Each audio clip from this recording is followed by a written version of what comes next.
Coming up, a historic Senate vote ends in a confirmation for Judge Ketanji Brown Jackson. And later, Iowa City restaurants get hit with more health inspections.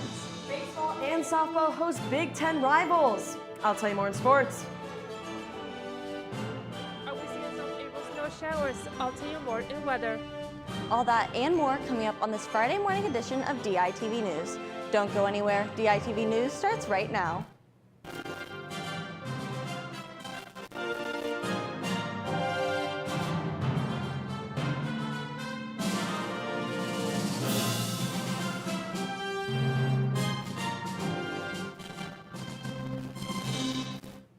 Good morning and thank you for tuning in. I'm Ashley Wheel.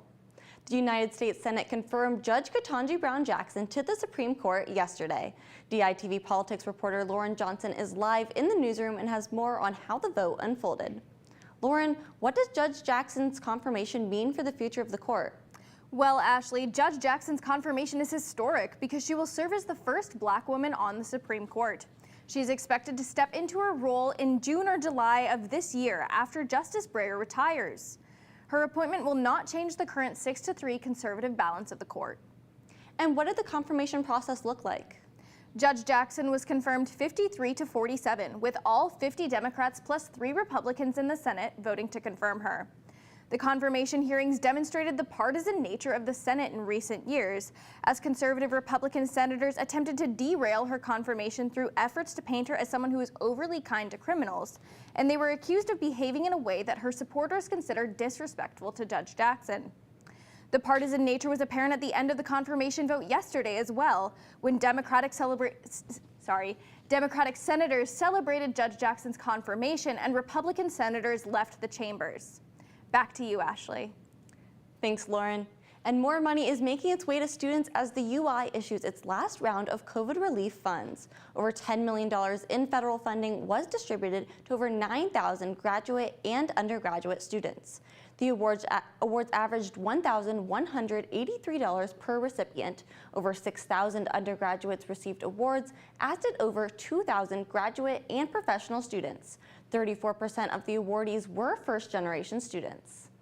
And all those with student loans can take a deep breath as President Biden has extended the pause on student loan repayments until August 31st. Biden acknowledged that this economy is still recovering from the pandemic, and this extension will help the Department of Education improve student loan programs. This is the 6th prolongment of the pause over the course of the COVID-19 pandemic. Biden is currently facing pressure from Democrats to forgive student debt altogether, but no decisions have been made on that front yet. And Johnson County has cited more Iowa City restaurants for health code violations. Just in March alone, the Department of Public Health found over 100 violations. These included inadequately certified employees, ineffective hand washing, and food storage issues. There were 17 violations at Szechuan House, where mold was found on food and there was a lack of dates on pre-made food items. At the Homburg Inn No. 2, there were a dozen violations over hand washing and food debris in storage. At the India Cafe, there were 11 violations spanning raw egg cracking, hand washing, and inadequate certification. Watch for more on Daily Iowan coverage regarding health inspections. And you might have noticed fewer students wearing masks on campus as mask mandates have been lifted.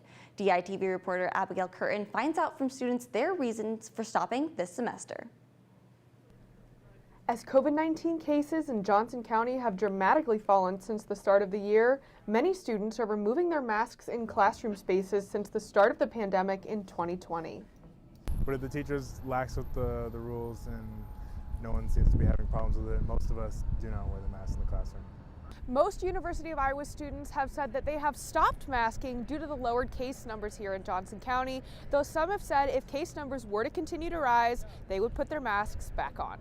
I don't anymore. I try and pay attention to the COVID numbers every week, because they've been down lately. I know they're going back up again now.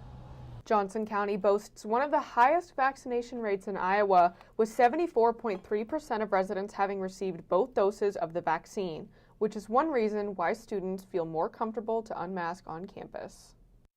I got both vaccines, so I guess that is kind of a reason why. Though there are still students who remain masked for various reasons. I wear a mask every day in class, just for my personal safety, and I suffer with allergies, so like anyone could take me having a sniffle one day as the wrong intention, or that I might be more sick than I am. From the University of Iowa, Abigail Curtin, DITV. And it has been a rainy couple of days in Iowa City, and now there's more snow. Angelica, can you fill us in on the forecast? Thank you, Ashley. And yes, the April showers will continue this weekend with temperatures running up into the 40s and 50s. But we will also see a brief break from the rain this weekend with sunny skies prevailing on the horizon. It will be a perfect moment for you and your loved ones to soak up the sunshine and vitamin D while it is still there. This will not last, however, as Sunday night leading onto Monday, rain chances will return. The temperatures, however, will be warming up into the 60s with the highest on 72 being by Wednesday. We have some interesting news regarding sports. Sarah, how are we doing in baseball? Yes, thanks, Angelica. That's right. The Iowa Hawkeye baseball team is gearing up as they play the Fighting Illini this weekend here in Iowa City. Illinois currently has a record of 13-13, and Iowa's record is 15-10. This is Iowa's first Big Ten home series of the season, so the Hawks will be using all their momentum for these games. The University of Iowa's president, Barbara Wilson, will throw the first pitch prior to the Saturday's doubleheader. Come out to the support the Hawks at 1:05 p.m. both Saturday and Sunday at Dwayne Banks Field. Iowa softball hosts Big Ten rival Minnesota over the weekend. Iowa comes into the series following a win against Drake. Snapping an 8-game losing streak, the Hawks are 0-6 in the Big Ten Conference, while the Gophers are at an even 3-3. While the Hawks come into the game with the win, Minnesota's coming off a loss against Illinois. Saturday's game of the series is the Black and Gold Spirit game, and Sunday is the Strikeout Cancer Pink game. The first game of the series is slated to begin at 3 p.m., which was moved earlier from warmer weather. The Iowa men's football team has been getting ready for the next upcoming season. They are currently in spring ball and taking this time to grow as a team. I looked more into spring ball to see what specific steps they are taking to help them become more successful this upcoming September. It is an exciting day to be an Iowa Hawkeye football fan as the team has started and continuously moving into spring ball. Shifting from winter to spring is an important step for these Hawkeyes as they are getting ready for the next upcoming season. For spring ball, just shifting into that, it is the next phase on our calendar. And it really gets down to 15 opportunities to work with helmets on. We don't get many opportunities during the course of the season or course of the calendar year. During this time in their season, it is important that the upperclassmen step up and take on leadership roles to help guide their fellow teammates. Spring ball is a great time of the year just because we're all just focused on improvement. Not only that, but it is also important for players trying to earn a starting spot on this team to show what they're capable of doing and how they can help make an impact on the field. With 7 practices done so far, I think we've seen a lot of growth with a lot of younger guys. Obviously, some guys are out, and it gives a great opportunity for other people, and we like the progress. This is a fresh new team and currently are only 3 months in, so this is a very crucial and needed time to help this team grow before their actual season starts. Be sure to tune back in to hear all of the latest updates on how the football team is preparing for what's to come in September. From Kinnick Stadium, I'm Sarah Galla, DITV Sports. Come back next week for an update on golf.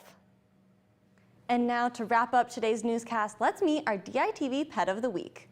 This week's furry friend is Bella, and Bella is the best friend of DITV fans, the Kepner family. Bella loves to be with people, especially her family, but unfortunately she is allergic to chicken and beef, but that doesn't stop her from enjoying life. Her most favorite toy is a set of rings, which she takes everywhere. If you'd like to submit your furry friend to be DITV Pet of the Week, email ditvvo@gmail.com with the subject DITV Pet of the Week. Make sure to add some fun facts and a picture of your furry friend. And thank you for tuning in to DITV News. Be sure to head over to thedailyiowan.com for all your latest news between Monday and Friday. And tune back in on Monday at 8:30 a.m. for another news and sports update. For DITV News, I'm Ashley Wheel. Have a great day.